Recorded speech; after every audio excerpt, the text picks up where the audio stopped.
A man's life a long time ago was tough, dirty, dangerous, physical. This was, and we're like, all these modern conveniences. We want to have more fun. We want to watch TV. We want to play games and all that. That's good up to a point. That's yin energy. Whenever you do something you really love to do, you enjoy doing, that's fun to do, that's stress-free, that's yin energy. That's feminine energy.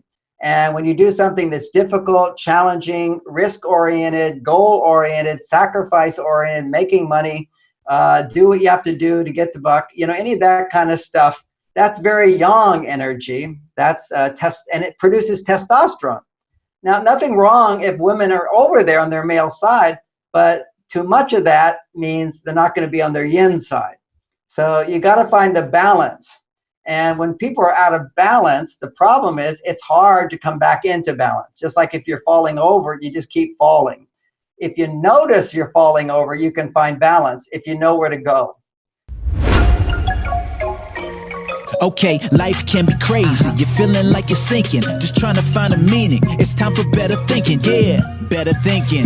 Time to tune in. Let's go. In this episode of Better Thinking, I'm talking with Dr. John Gray, who's the author of the very famous Men Are From Mars, Women Are From Venus. We talk about his entire body of work and his lived experience that's gone out and forged this body of work. I tell you what a fascinating story and life he's had. Most of you probably wouldn't know that he's gone out and practiced as a celibate monk for many, many years. And he's written really about these experiences amongst his books. You're gonna love this one. Hang on, because there's so much to learn in this one. John, we just can't stop him once it starts going. It's just incredible. Enjoy.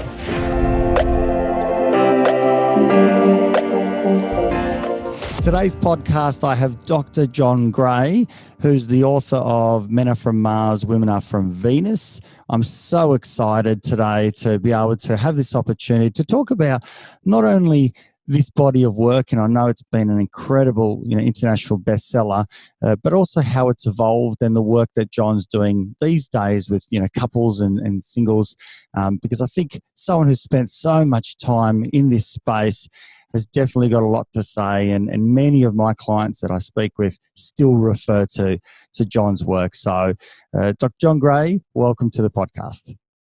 Well, thank you. It's a real pleasure. And I always enjoy talking with people from Australia. It's my favorite country.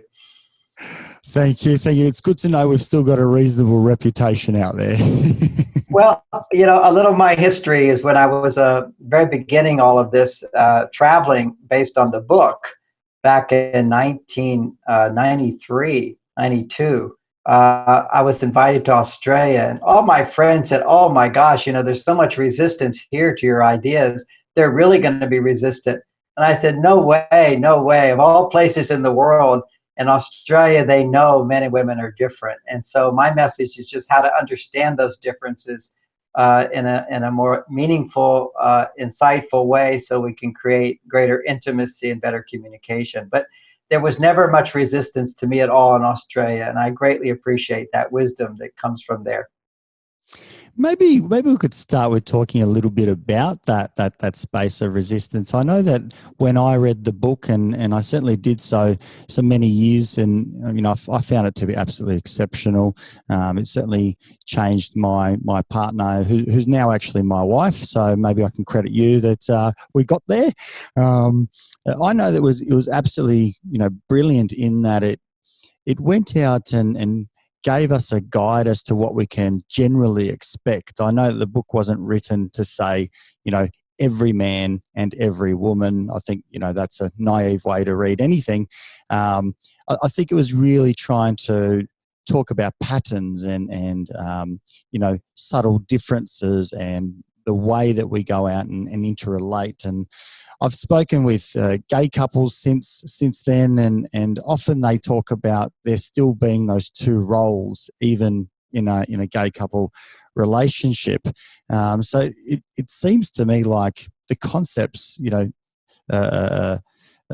stand and continue to stand today. That it's part of human behaviour.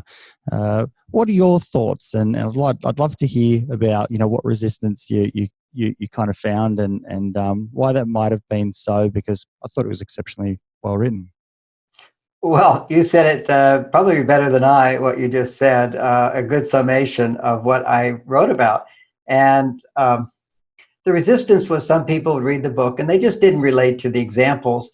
And because it was such a popular book, they kind of went, wait a second, but this doesn't describe me. And this isn't fair. You're kind of saying, I think on an emotional level, you're saying something's wrong with me if I don't fit your description. And throughout the book, particularly introduction, I said, this is not everybody. This is practically everybody that comes to me for counseling. And so I'm just coming from my own experience of helping people in the trenches over the last 40 years where I've been doing this. At that point, it was a good 12, 13 years of just seeing these same repetitive patterns. And why don't we look at it from another point of view, that maybe this is normal for men and this is what you can do about it. And this is normal for women and this is what you can do about it. There's nothing wrong with us. The difference is we are different. And if we can not try to change each other, then we're going to be much happier. But when we're not getting what we want, we think the problem is our partner's not thinking and reacting the way we would, as opposed to actually we're not reacting in a way that they need. And that, more acceptance, more understanding can bring out the best of them. But, it's hard in marriages and relationships because you get so close, you feel one with your partner. It's like they become a part of you. And so you expect them to think and behave the way you do. And when they don't, it's easy to take it personally. So the ideas of Mars and Venus in that basic book, which I continue to teach, there's many add-ons to it now because things are changing in the world. But those basic ideas really help us to understand if you're a man or woman, or in a gay relationship, if you're more the dominant person, where they might be coming from, where your partner's coming from. Because whether it's a gay relationship, straight relationship, it's polarity. Polarity creates an attraction. And if there's an attraction between two people, there's generally going to be what the Asians would say is the yin and the yang, the masculine energies, the feminine energies. And, later in the last 30 years or so much research has been done on brain differences, which that gets resisted as well. There's like a force which I'm aligned with. It's the force of equality for men and women. And, we all really want that. But to have equality, equal respect, equal opportunities, doesn't mean we're all the same. You can't say we're all the same. But there was a naive thought, and it still exists, that all of our differences are just made up and that we really aren't that different. But the reality is we are. And we're men are from Mars, women from Venus. It really describes where we come from quite often. If you're masculine, or are you coming more from the masculine energy? Are you coming more from the feminine energy? And then some people want to say to me, well, why can't you just say it like that all the time? Why do you say men? It's because men actually need more masculine energy. Otherwise, they're depressed or they're angry. And women need more feminine energy. Otherwise, they're depressed and angry. This happens. Now, how can I say that? Although we can look at thousands of years of Asian insight about the yin and the yang, they have to be in balance. And any disease in the body, as an acupuncture, is always some imbalance of the flow. And so here we are as men and women, and when men become too emotional, or women become too independent, detached from their emotions, there will be problems. And that's not really where we're coming from. That's when we come from the wrong place. So there is a bit of an understanding in my message, which is, women, if you don't relate to many of the examples, not all, but many of the examples that I put out as common for women, if you don't relate to all of them, then you are more on your masculine side. Now, if that works for you, great. But if you're feeling overwhelmed, if you're feeling unable to fall in love, if you're feeling that life is causing you lots and lots of stress, rather than point the finger at other people, you really need to look at yourself and find balance within yourself. Likewise for men, we can be way too far on our emotional side. And what I do is in my later work, Beyond Mars and Venus, it's not necessarily talking as much about where we come from as men and women, but where we need to go in order to find balance. Because many times men today, they are too emotional, and they want instant gratification, and they get irritable, and they can't make commitment, and they can't maintain arousal to the same woman. They need a new woman more and more. This tendency happens when the yang energy, and we can put that in biological terms, when his testosterone starts going down and his estrogen, the female hormone, goes up. And again, people say, well, why is estrogen feminine and why is testosterone masculine? Very simple. Go to your any test for hormones, and they'll show you the suggested range for men. And at the lowest realm for men to have well-being, it's 10 times higher than for women. And for women, in terms of estrogen, their healthy range is 10 times higher estrogen than a man. So we see that when well-being occurs in men and women, women have a certain hormonal balance that affects our moods, our temperaments, our attitudes, our interests, our desires. And so when women become too young or too much on their testosterone side, they disconnect from estrogen, their feminine side, and they can't fall in love. They can't feel loving and accepting and forgiving. All those attitudes come when you cannot exist. Even if you want to be loving, you can't feel it unless you have enough estrogen in your body.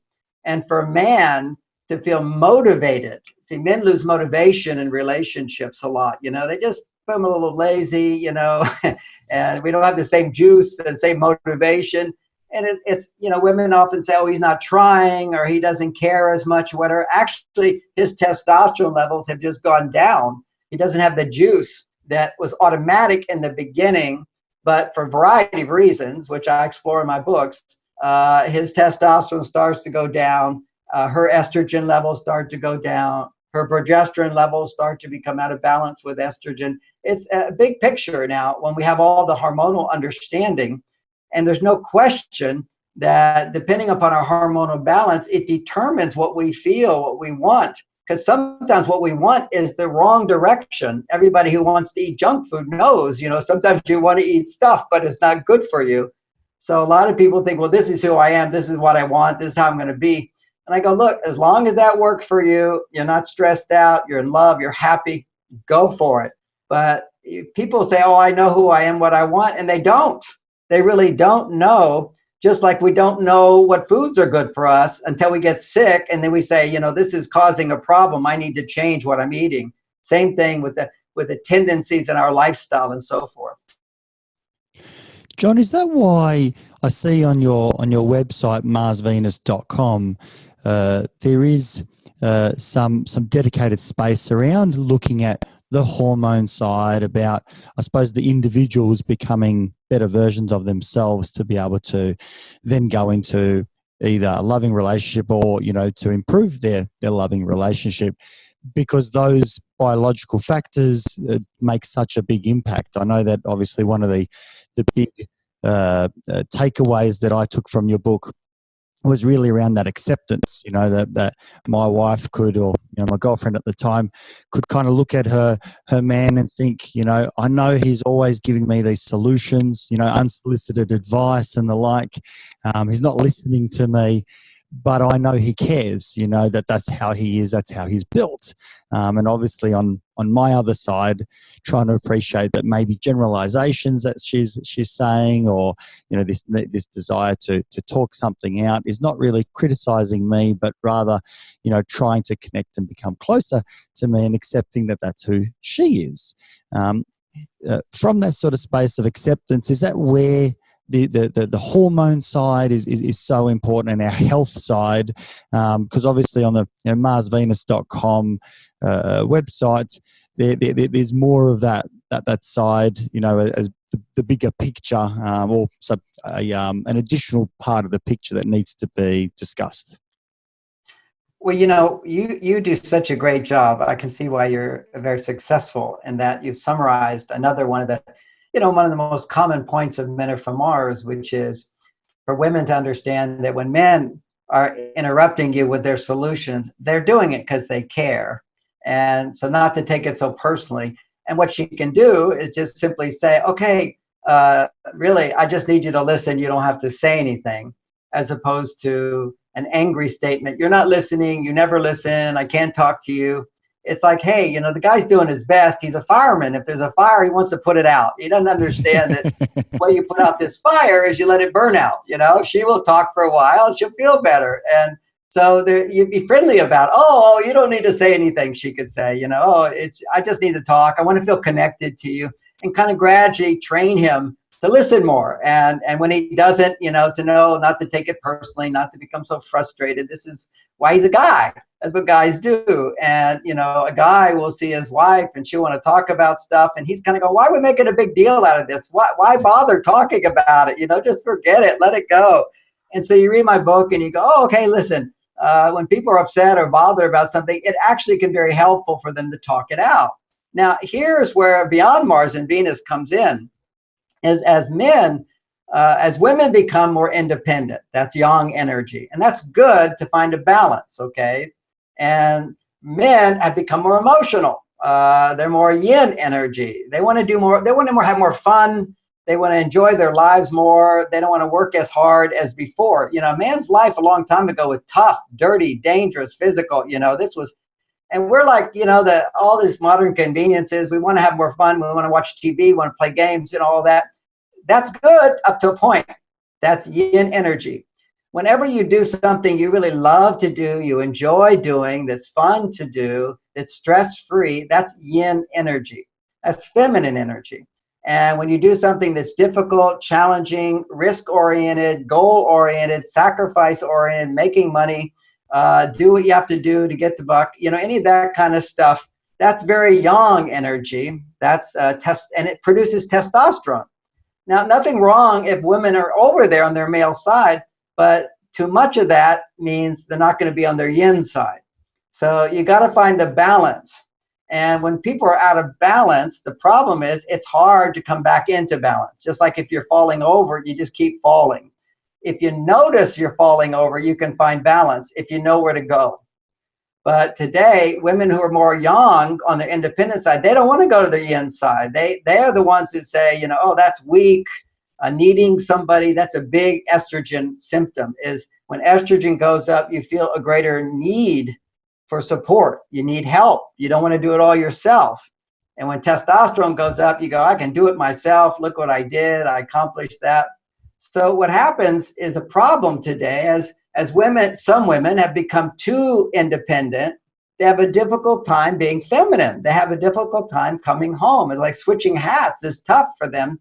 And to go over to their feminine side feels like weakness. The more they swing to the masculine to get back to the feminine to find balance, it's going to be more extreme yin energy, which feels like I really need help. And they don't want to go there. They're embarrassed to go there. It looks, they're very critical of themselves if they're that way. They want to be strong. And so it's hard for women to get back to their female side. And it's like, here's a woman who's too far on her male side. It's a symptom. You got to know the symptoms. Then you can say, okay, now I need balance. So the symptom, if you're feeling overwhelmed, too much to do. And you see this so much for women. It's like, oh, I have to do this. I have to do this. I have to do this. I'm tired. I'm exhausted, but I still have to do this. I still have to do this. When a man has to do stuff and he's tired and exhausted, he usually just sits on the couch and forgets it. Tomorrow. Mañana, I mean, there's times we'll push, but, we have a sort of a regulator that puts on the brakes, and that goes along with male physiology. That goes along with testosterone in a man's body and the way his brain's wired up, is we can more easily just forget our emotions. As a matter of fact, feelings and all that, we disconnect. But we can also go too far to the feminine side where we become too emotional. And this is what's happening to a great extent as women have gone to this independent side, men have gone to this wanting to enjoy life more side. That's the feminine energy. And, you can see this by the amount of game playing on the computer, amount of sports men watch, amount of beer that they drink. This is relax, have a good time, have fun. These women will go, you're not working on the relationship. And he's like, well, why work on the relationship? We just love each other, just accept each other. This would be great if women said that, and it'd be great if men said, let's work on the relationship. This is the man side, but we're switched over. And so my book, Beyond Mars and Venus, helps us to find techniques to come back to balance if you're out of balance. And so what would that look like? Well, those techniques, you have to really understand gender differences. Then you have to understand gender differences out of balance in order to see the relevance of these techniques, as well as the appropriateness of these techniques. For example, one of the most powerful techniques is men stop talking so much. You see, as men go to their female side, they complain more. They start complaining. Oh, it drives women crazy when men complain, because when you're in your complaining mode, you're on your yin side. Actually, one of the more dysfunctional ways to increase yin energy is complaining. A better way is asking for help. Whenever you're complaining, you're actually asking for help, but it's got a criticism attached to it, a judgment attached to it. Like, oh, you never turn out the lights. It has an implied judgment, criticism, rejection. Whereas if you say, oh, honey, I know you turn out the lights, most of the time you turn out the lights, but would you try to remember to turn out the lights? I'd really appreciate it. Just a little softening of the whole thing. It's not a complaint. It's a little reminder as a request. And, it doesn't always have to be so cushioned if it's only occasional. Hey, honey, you forgot to turn out the lights, but be playful with it. Women get into this complaining mode. It's one of the ways to rebuild their estrogen, but it sabotages the relationship. And so the more she gets over to get back to estrogen when she's too far on testosterone, her brain will start complaining. And she doesn't want to feel those emotions because they feel weak and needing help. So she'll go over to her male side as rather than complain, I'll do it myself. And so they're busy doing it themselves, feeling overwhelmed. Their brain just is so overactive, they can't relax and they can't enjoy sex. If you don't enjoy sex, your relationship is definitely not going to be what people want today. What people want today is lasting romance and passion. And while you can say romance is men being attentive and affectionate, loving, and so forth, you want romance, you got to have sex too. And if you don't enjoy sex and you're a woman, a man's going to lose interest in you. That's where it's at. How could you be interested to a woman who's not enjoying sex? And this is an example of how far we men have come. This balance of the masculine and feminine side of men means that when we have sex, we want the woman to have an orgasm. We want her to feel good. We want her to enjoy it. If you go back 100 years, men didn't care whether women had an orgasm. They're just using women for relief. This is the normal male who doesn't understand the female, who just wants to get his biological need for release taken care of. But today, men are so much more considerate and compassionate and loving, but they don't get any credit for it, just the fact that they want to please her. Although many men don't have the skills, they don't have the education. I think it's more common now. But I remember going to Australia 20 years ago, doing a TV show on sex education, Mars Venus sex education, and we had a guy on there, and he was really proud. He said, "Now, how's your sex life?" And he said, "Well, I think it's really good." And his wife, she said, "Well, honey, it could be a little better if you would kiss me." Meaning. Another man said, "Oh, we have a great sex life." I said, "Well, tell me about it." He says, "Oh yeah, we could do the whole thing in the commercial break of Star Trek." So that was his idea of a great time. Quickie. That's fun to do some quickies sometimes, but it's not making love. And ultimately, sex, if it is sustained for a lifetime, it needs to be making love. And personally, that's the only reason I would have sex, is to make love. It's the most remarkable experience a human being can have. But you can't just go have sex with anybody. You can't just go online and have that kind of sex. What that will be is a shot of dopamine, which is equivalent to like a hit of cocaine. That's what a release is such a massive dopamine stimulator. And if it's not balanced by estrogen and oxytocin and a variety of things that would happen when you're making love, then it becomes an addiction. So what's happening today is massive addictions to internet porn, men getting a release to a computer as opposed to with someone they love. And, high dopamine stimulation changes the brain. So normal dopamine stimulation gives you no pleasure. An example of that would be a child naturally will enjoy vegetables. Broccoli, for example, tastes delicious. But you give a child a bunch of desserts and broccoli doesn't taste good at all because sugar will stimulate higher levels of dopamine. The brain becomes desensitized. It adjusts. It compensates. And now it requires high levels of dopamine stimulation in order to feel the normal amount of pleasure. And normal stimulation, like a broccoli, is boring. And so we see today, everybody on their phones, they're bored. They can't even look in each other's eyes. They can't sit and have a conversation. I won't say not everybody, but we know people are really quite addicted to their phone. They're looking for that little hit, that little hit. That's one of the symptoms of this addiction we have to new and different and immediate gratification and surprise. And who would have thought that people could sit and watch the news for hours? We have 24-hour news stations because it's new and different. New and different stimulates dopamine. Same and familiar doesn't stimulate dopamine. So you got the same wife, the same body, the same reactions, the same responses. There's only so many moves you can make in the bedroom.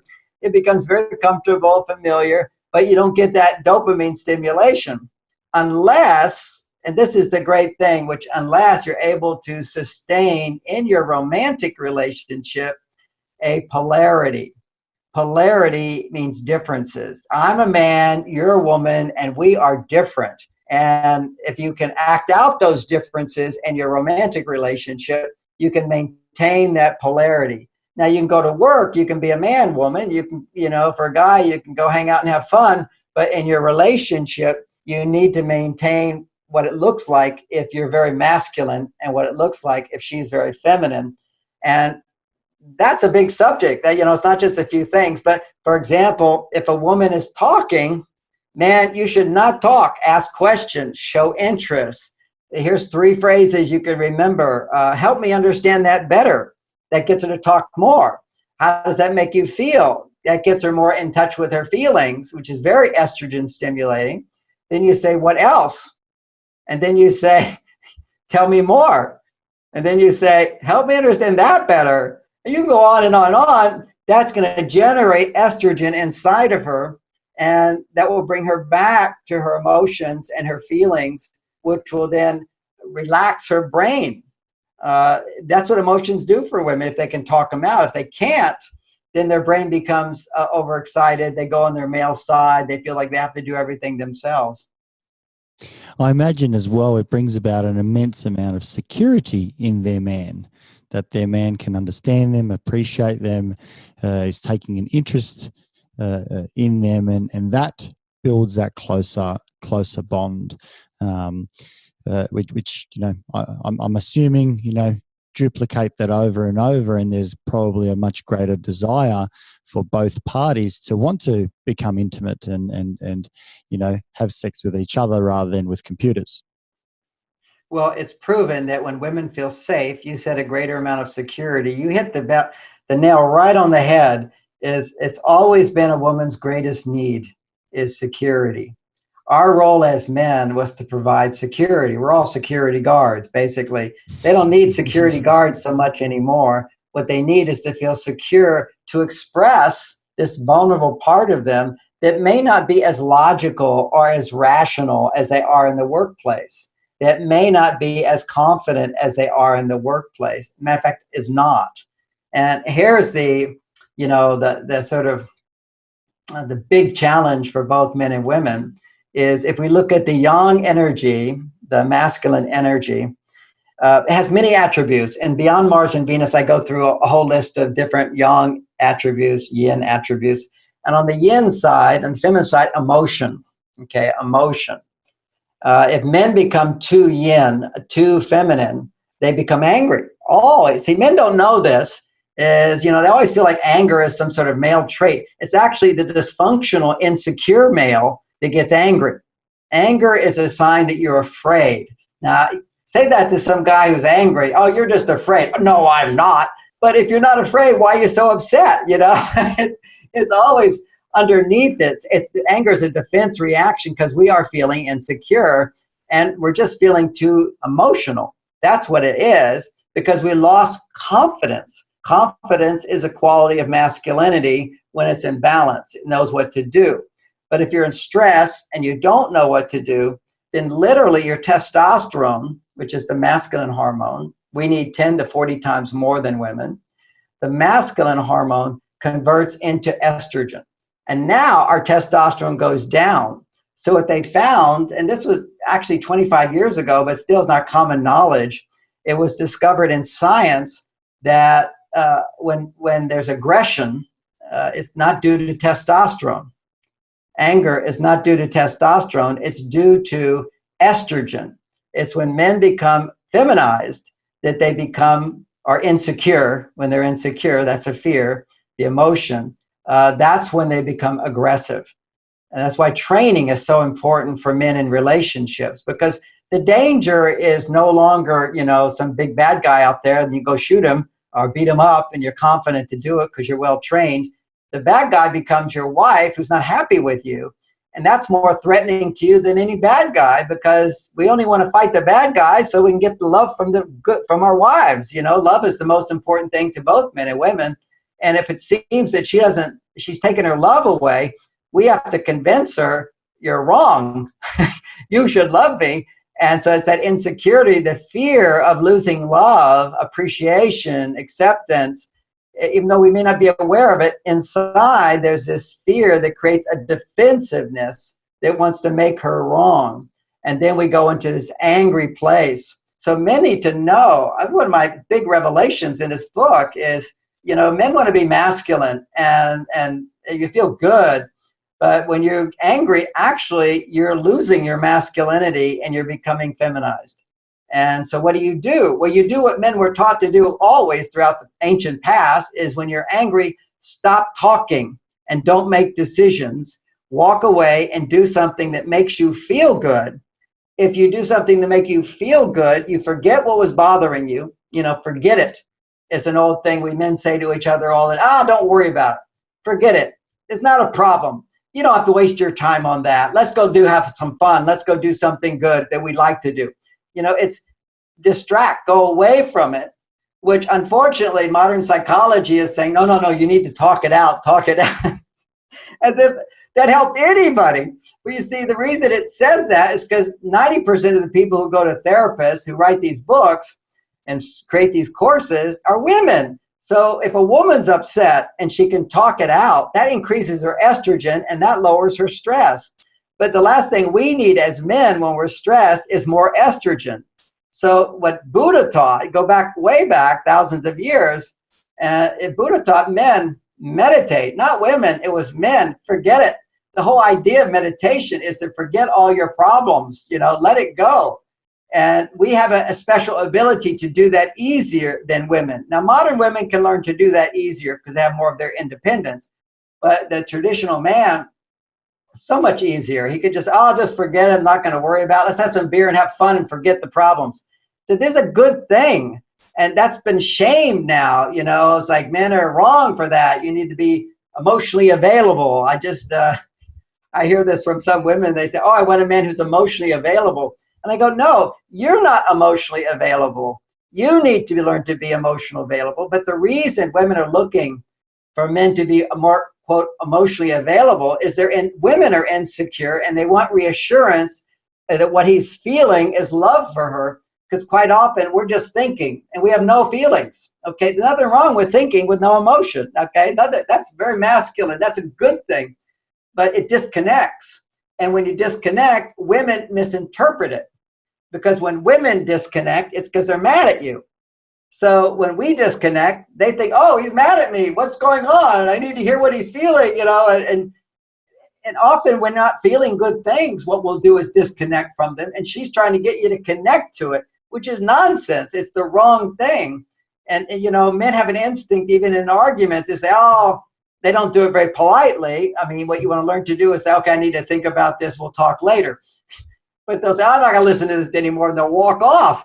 And then women will follow them and keep asking questions. And what comes out is the dragon. So that's why in Men Are From Mars, I talked about men need their cave time. If you go in that cave, you get burned by the dragon. Just leave him alone. If he wants to be alone, ignore him. He doesn't want you to go ask him a bunch of questions. But women do it because if you can learn to listen to a woman, and when she's stressed and without reacting, oh, she'll feel better very soon. But what men do is women start to get upset. We get upset back because we're too on our female side. We have to learn to detach. But if you do get activated, take time to forget the problem. You know, go play some video games, go drive your car, go hunt, go fish, you know, go solve math problems, go meditate. You know, I go meditate, and then I do some physical exercise, which then builds my testosterone up. And when men can build their testosterone back up, the estrogen goes down. Then they're able to reflect on how did I contribute to the problem. That's pure masculinity. One of the qualities of masculinity is accountability. If there's a problem, how did I contribute to it? What can I do to change it to make it better? If you're on your yin side, it's what did you do wrong? How you should change. So we want to come back out of the blame game, come back to accountability, and men can do that much easier. Women can do that if they have a chance to express emotion and be heard. But the key here is she doesn't have to talk to her partner always about it. If she doesn't have her heart open, she needs to talk to somebody else, because communication does not work if your heart isn't open, either partner. Just got to get that if our heart closes, it's somehow we're not feeling loved and supported. We don't feel safe. So take time out, do what you need to do to come back into your balance and reflect on how you contributed to the problem. Then you can go back and have the conversation again at a later date. But even then, I suggest you take some time. If you had an argument that was hurtful in some way, you don't want to address that issue again. Say, okay, let's look at that again. You come back and you just kind of kind and you're nice. And even come back and don't even say, I'm sorry. Because if you say, I'm sorry, and your partner looks at you like, well, you should be, because they haven't come back to open heart, boy, that can plug you in. So even before you say anything, just come back like nothing has happened and just be nice, be kind, soften, give people a chance to restore their feeling of security and safety. Then, you know, if you feel you contributed in some way, I'm really sorry, I didn't mean to say that. I know that probably hurt your feelings. And that makes it safer for both people. But safety is very, very important to both men and women, but 10 times more important to women. And men need to know this, because anger is the scariest thing to women. It's not the scariest thing to men. Okay, woman getting angry means it means maybe you're not going to get sex, okay? But generally speaking, we don't have this sort of fear of dying and abandonment if a woman is angry. But if a man is angry, it plugs the instinct, kind of like snakes or something, you know. It's like a phobia that most women have. When a man becomes angry, it terrifies some part of them and they don't feel safe. Because for thousands of years, when men got angry, you weren't safe. Because when they're angry, it means they've lost control. They're no longer on their masculine energy, which wants to serve. They become self-serving, manipulative, and cruel, and sometimes heartless, and violent and aggressive. All those things happen when men go too far to the female, and an inability to love, forgive, accept, be happy. All that happens when a woman is too far on her male side and not enough on her female. John, there is so many light bulbs going off for me at the moment. I can see you know, how passionate you are, and this stuff just oozes out of you. You know, it's just your second nature. I mean, I know you've been doing this for 40 plus years. Is this kind of what people can expect from your workshops? I know that you've got, I think in October 11th to 13th, workshop working with couples and singles, a weekend. Is this the sort of stuff that they're going to experience and get? I mean, I'd like to fly over and be part of that at the moment. Well, it's in the Bay Area near San Francisco. I know Australians love to travel, so certainly you're welcome to come. We do that, but we also do where I work with couples. So I give the basic ideas, and then I say, okay, who in the room? Not everybody's going to come in front of the room. But there's people that are willing to show it all. And you learn so much when you see me working with other people other than yourself, because you can see where people are just blind to their part in something, and they're so resistant, and you just want to get them there. You want to shake them, and you realize that's me. I'm so stubborn too. They're just maybe a little more stubborn, or maybe not. But it's easier to learn through other people and real life situations. There's also dynamic exercises that people practice some of this stuff and helping them to realize how to do it better. So there's talking, there's sharing, there's me working with people, and then there's exercises, personal growth exercises. And what would you say has been one of the or some of the changes in your body of work? Because I kind of look at all of your work as a big body. It's not one piece or another. Obviously, starts with Men Are From Mars, Women From Venus, and then beyond Men Are From Mars. Your body of work extends to seminars and teachings, and your books and lectures. How's that evolved since 1990? Well, actually, beyond 1992. That's when you wrote it, but you were working as a therapist, many years prior to that. How would you say things have changed, and how we have, how relationships have changed over that time? Well, I look at I'll start back in the 60s. That's when I started, 1969. I became a teacher of transcendental meditation. And we all wanted to get really high. I think that's the generation that kind of, maybe a narcissistic to say, but that's when it all started in the 60s. We had a revolution of consciousness. Women joined, support groups to be men. We want to be empowered. We want to run the world. No more submissiveness for us. We want equality. And we men, we started growing our hair out. We wanted to get high. We wanted to demonstrate for peace, peace and love. I started wearing outfits, that were different, from pink shirts, bell-bottom pants, big buckle boots, that weren't cowboy boots. This was all hippie kind of generation started. This whole men going to their female side, women going to their male side. And at that time, it was a time of higher consciousness, LSD, that get up, all these drugs to have a higher consciousness. But that was just a symptom of the time. I think we went through a real shift in the frequency of our planet. And that's measurable now. The Schumann resonance, which is the heartbeat of the planet, has dramatically changed since then. There's real changes that are happening. So I became a celibate monk, a teacher of transcendental meditation. I was a personal assistant to the Maharishi, who was the guru to the Beatles. That was a big thing back then. And I wanted higher consciousness, enlightenment, personal development, and world peace, all this meditating for peace. So this was, a whole change for me. And I got very high, very enlightened. And then my brother was bipolar, and my teaching him meditation didn't help. So I left the Maharishi to study psychology, thinking I could help my brother who was bipolar. And realized, I think all that meditation really helped me understand a new psychology, because it was when you meditate for many years, and for me, I learned how to be happy, independent. Okay, I can come back to happiness regardless of what happens outside of me. Things can upset me, but I can just relax and go in, and I'm back. That came from years of meditation. then in psychology, so much a mistake. This is how I developed Men Are From Mars, becoming a psychologist, listening to women.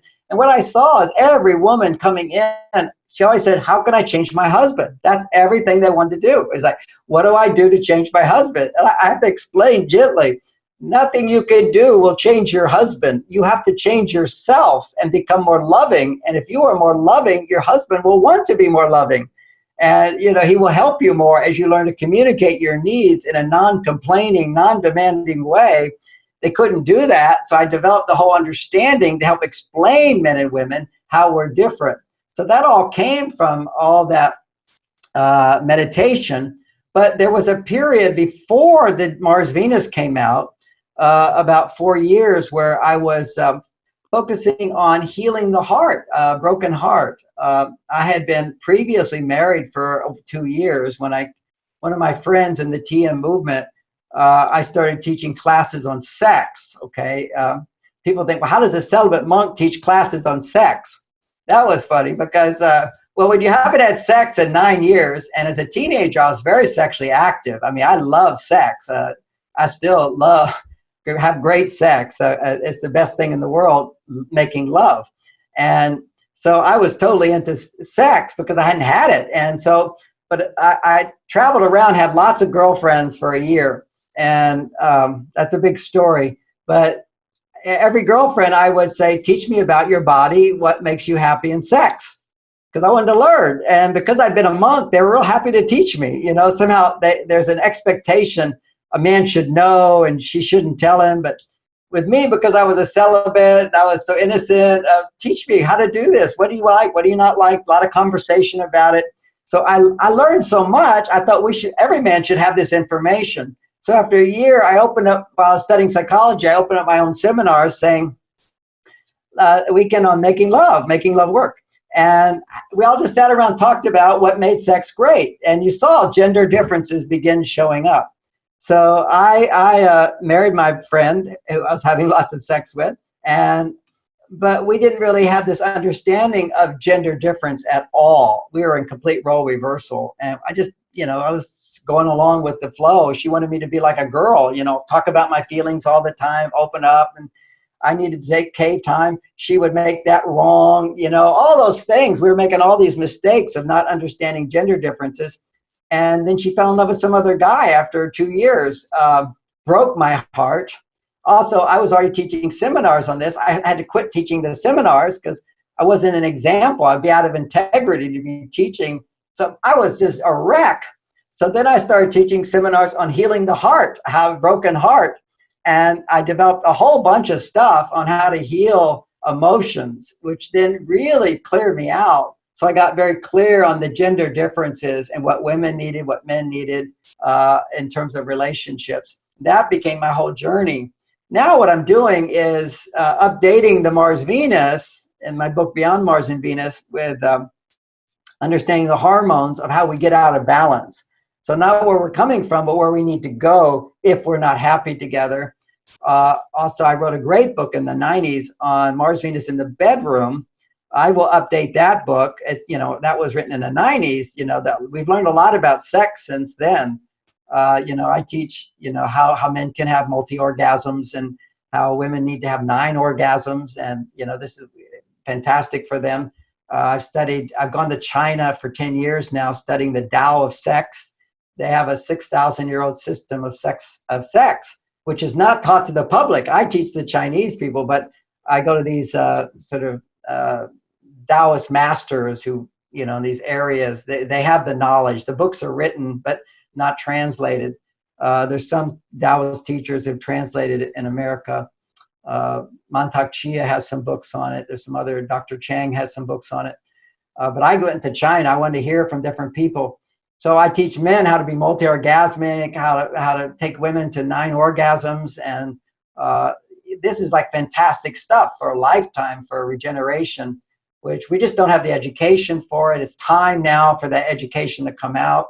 And particularly these techniques were not taught because not everybody could do them because they didn't have the consciousness to do it. But the 70s, 60s, and 70s opened our consciousness. Now men can be on their female side, women can be on their male side. So we can get this balance. because it's the balance of masculine and feminine that can sustain orgasmic energy. The big challenge for men is to give up the addiction to the release, and not always keep wanting the release. Occasionally, yes, but learning to be orgasmic, because there's the difference between orgasm and release. And for women, they need to have a man have stamina so she can get these various points in the vagina fully stimulated, because you got to go in order, generally speaking. Otherwise, it's like touching the nipple. If it's not already aroused and excited, it doesn't feel good for her, but at a certain point, squeezing it is really good. So everything is timing and build up, and it takes time. Once you get it down, it doesn't take as much time if a woman's having regular sex, but to this high level. So these are all new skills that the world is ready for now, because so many people can do it. In the past, I don't think they could. So I'm teaching that, and also I'm going back to my earlier work of healing the heart. I do that work as well. My weekend seminars, I bring people to heal childhood issues. I'm very efficient at that. And then I teach meditation. It's amazing the ability for people, if taught appropriately, how quickly they can go to very deep and high states of meditation. Sometimes using the beginner's techniques is too boring. If meditation is boring, usually it's because you're doing a beginner's technique, and an advanced technique actually will work for you right away. It'd be like, let's say you're capable of doing geometry or algebra, and I keep teaching you 1 + 1 is 2, 1 + 1 is 2. You're going to get bored with it. And you're going to go, okay, this was nice for a while, but it doesn't really seem to make a difference. Because there are these advanced stages of meditation and techniques that were not taught to the general public because people couldn't do it. But today people can. That's a range of what I do. As well, in China, I have whole universities that teach my Mars Venus positive parenting. It's called Children from Heaven. I was just there, taught 5,000 people parenting techniques. It was wonderful. It's a revolution there. They're very open to these new ideas. Wow. Is this material available to read up on, in your marsvenus.com? How do you kind of disseminate this information? Should we see if we can get along to one of your courses? Where do we start? Well, the advanced stuff, there's so much material at marsvenus.com. The advanced stuff I teach in my weekend seminars, haven't yet got that into books, because it's going to come. Things come in their time. Work, yep.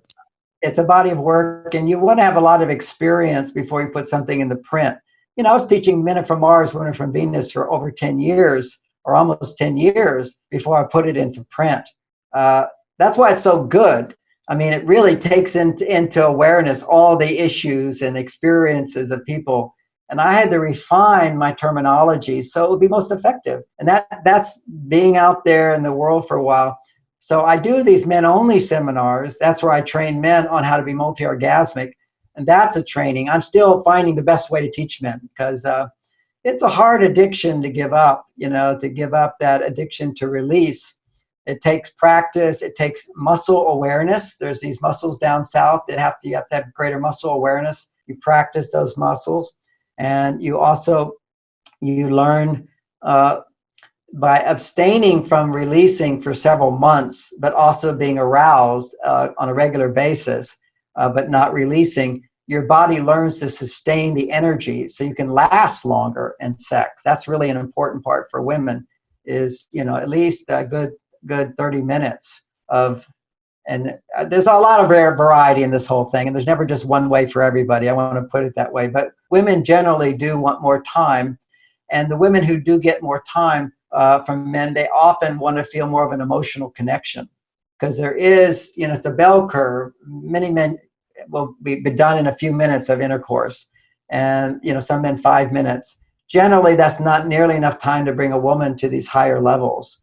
And then there's the men that on the other end of the bell curve, men who can't release because they don't have enough estrogen to release. So there is an issue where you need to have enough estrogen in your body to release.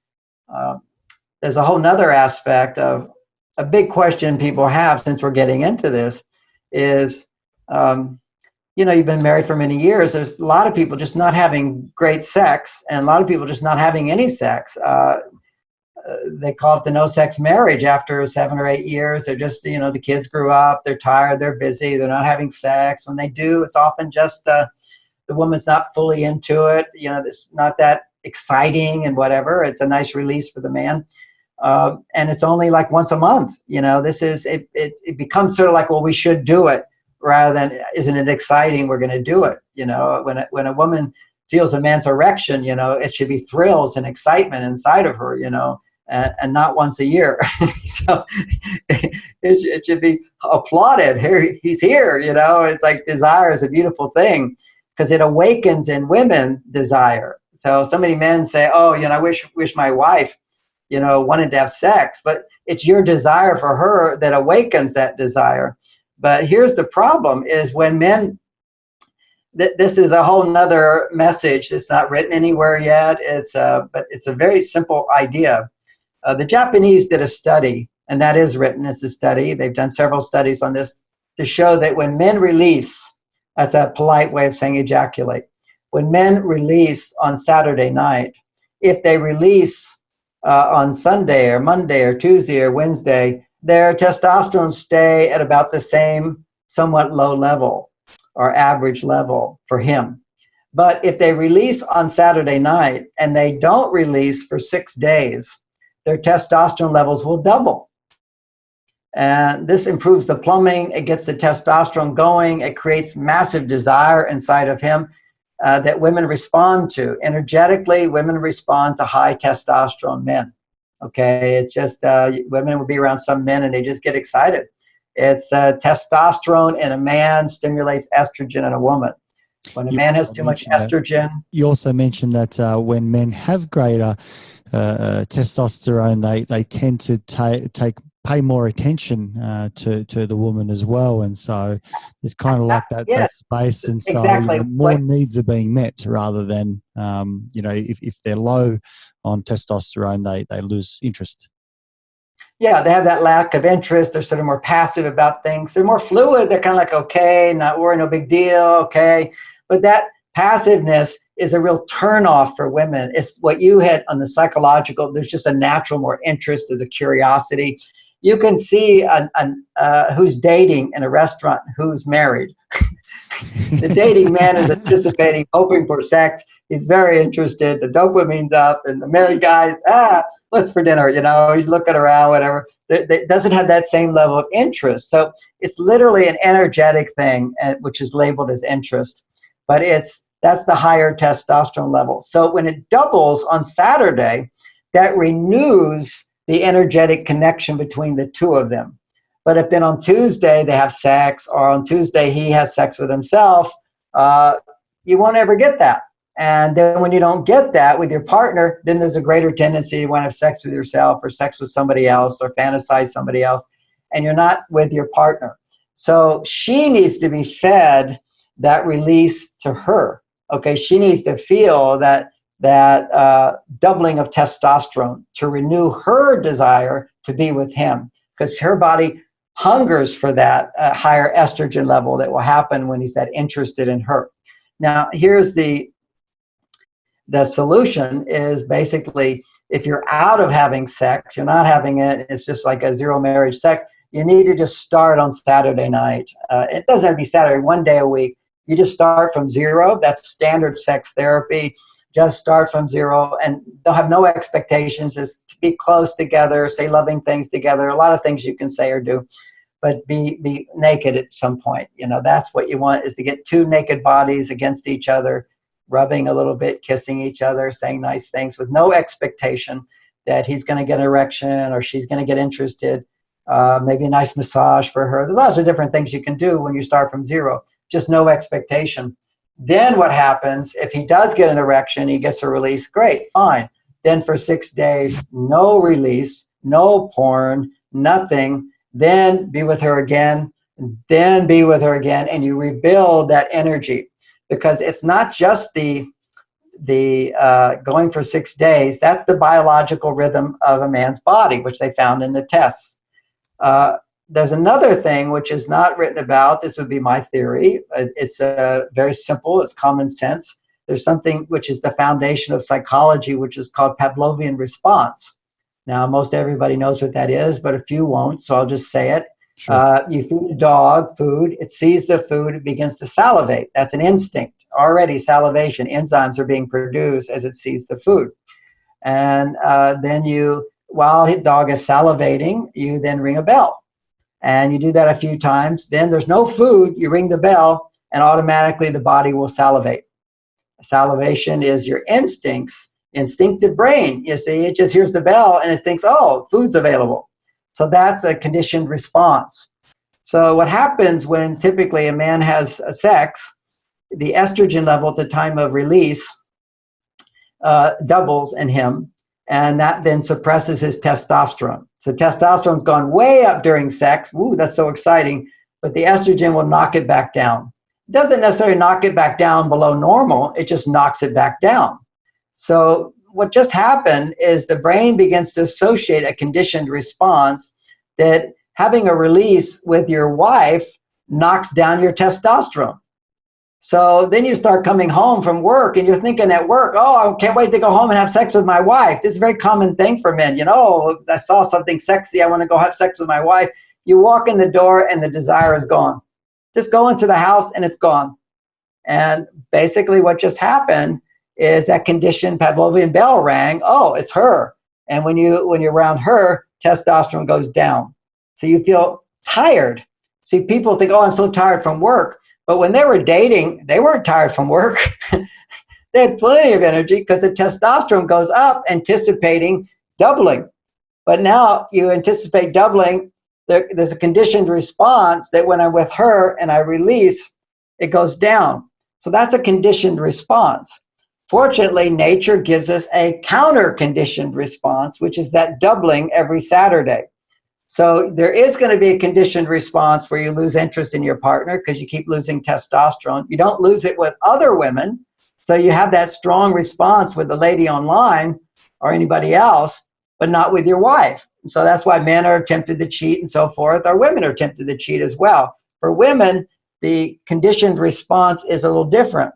For her, when she orgasms, she has double the estrogen. So her heart opens. She feels a bond, a connection, a need for this person. That's when she's most vulnerable at that time. You know, a real orgasm, she's like gripping your body, hold me, you know, it's just like such an intense moment to be felt, you know, I'm secure and safe in the arms of my beloved. So in that moment where she is so vulnerable, he withdraws. It's that her conditioned response now becomes when I open up fully, I lose love. So she gradually loses her ability to fully open up. And the thought of opening up is no longer as pleasurable as it used to be because conditioned response is, oh, if I go there, he goes away. So that's a conditioned response in her that causes her to lose interest. What is a counter conditioning to that is on that Saturday, if he doesn't release, his desire doubles. That now counters the drop. Oh, he's able to give me what I want. So it will come back. It needs the reassurance that it comes back. But if it doubled once and then it keeps getting released, her body goes, I'll never get that again if I go that high. So we want to break these conditioned responses by being observant of our natural cycle, not to release too much if you're a man. And for a woman, I'll just say this, a little controversial, but is not to overstimulate yourself when you're doing it alone with a vibrator. Vibrators are, in my opinion, is the equivalent of male porn, where men are overstimulated by visual imprints of false, women pretending to love you and want you, and they don't even know you. That's an overstimulation. The vibrator is something a man's finger or tongue are pressing against her will never be able to compete against. It desensitizes the clitoris so that she doesn't get the same level of arousal. And her ability to be aroused becomes this addiction to clitoral stimulation rather than normal clitoral stimulation won't produce as much of an intense orgasm. And it requires penetrating the G spot, the E spot, and the cervix spot, and then the rim of the vagina. All these different spots provide more and more intense arousal for her of a different kind, but not this tight intensity high dopamine stimulation of clitoris alone. And the vibrator just is a machine, just like a man's having sex with a computer, she's having sex with a machine. And it inhibits the ability to be fully turned on to a real person. John, I could listen to you all day. The wealth of knowledge and obviously all the research that you've done. One of the things that I see obviously behind you is an absolute plethora of books, a huge library, and I imagine outside of the screen, and it continues to extend. Are you an avid reader? Is this something that you've always done? Well, it's 50 years. I've been doing, I've been reading for 50, I'm 67 years old, 68. It's a big collection. I keep it all. And be quite straightforward. Everybody who's written a book sends me their book. So the library is filled with books as well that people send to me. So in many cases, I skim books, but most of the books here I've fully read. Yeah, wow. What's next for you? Obviously, you spoke about going out and revisiting some of the old texts to go out and review them, to make them make the adjustments for say the 21st century, so to speak. What should we expect from you in the next 10 years, let's say? Oh, well, interesting question. I really don't live that far in the future. But sure. I definitely know that I'll be writing a book on grieving. I have a book on grieving, which is called Mars and Venus Starting Over After a Breakup and Loss of a Loved One. Last year, I lost someone very special to me, and I've been going through a big grieving process. So I'll probably. Once I'm fully through that, I will write a book on that. So that's important. As people are getting older, they're losing people in their lives, and they don't really know how to grieve. And so you think of that person, instead of a smile coming to your face and a wave of love, you feel pain. And that pain means you just haven't healed it yet. It should bring greater love. So that's one process, and it's a difficult thing for people. On the other side of that is the book on sex, multi-orgasmic sex, and that's a book that we briefly discussed. There's another book on advanced meditation for beginners. Okay, that's a nice title. I like the title. I'm going to write that down. I just thought of it because we talked about it. I'm just saying, we're talking 10 years in advance. I have an advanced meditation for beginners. That really sums it up. Thank you. Normally I just take it as it comes, one day at a time. I write about what happens in my life, and some books I did not. The book on dating I wrote because everybody wanted me to write a book on dating, and I was happily married at the time. And I've been married to my wife 34 years, and great sex. I'm an example of what everybody wants, which is how to keep the passion alive. And I made that my commitment, because always when you do these talks, people always ask that question. I was just doing a class in China, and a big class, all these groups of 10 had to come up with their big questions. And then we voted on the questions that people wanted answers to, because I couldn't answer all the questions. And the one question that got everybody's hands raised and clapping and everything was how to keep the passion alive. That was it. This is what people want today. In China, they want it. In America, they want it. It's the reason is, keep in mind, that is the balance of the yin and the yang. That is, in Asian terms, the enlightenment. That is ecstasy. And we have the potential for that. So we glimpse it when we fall in love. People have always glimpsed it, but we have bigger glimpses of it now, which is that feeling of being in love and feeling ecstatic. And I describe the orgasmic state, which you can be in literally for hours with your partner.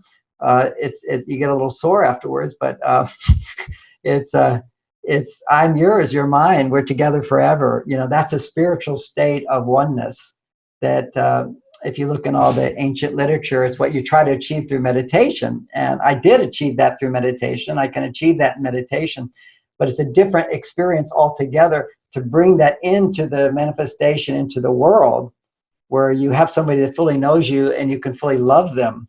I attribute my wife to this phrase, which is after 7 years in our marriage, we were having great sex. And I said, wow, that was as good as in the beginning. And she said, oh, I thought it was better than the beginning. I said, why? My first thought, were you faking in the beginning? And she said, no. The beginning, it was really great.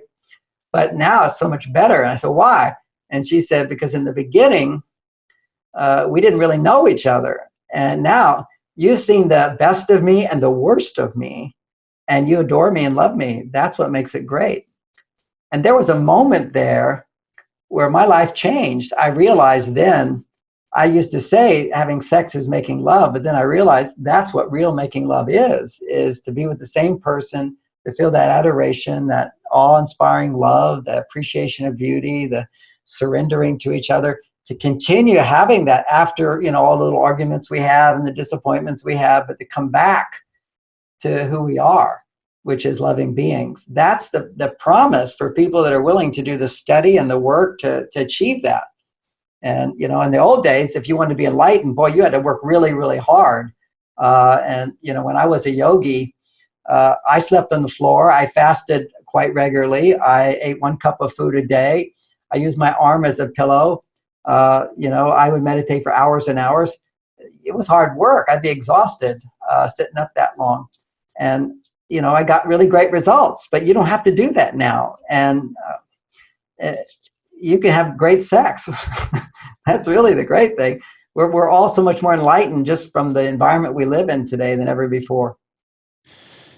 John, something that's really struck me in our conversation today, which has given me an incredible appreciation of your body of work that I've never known previously.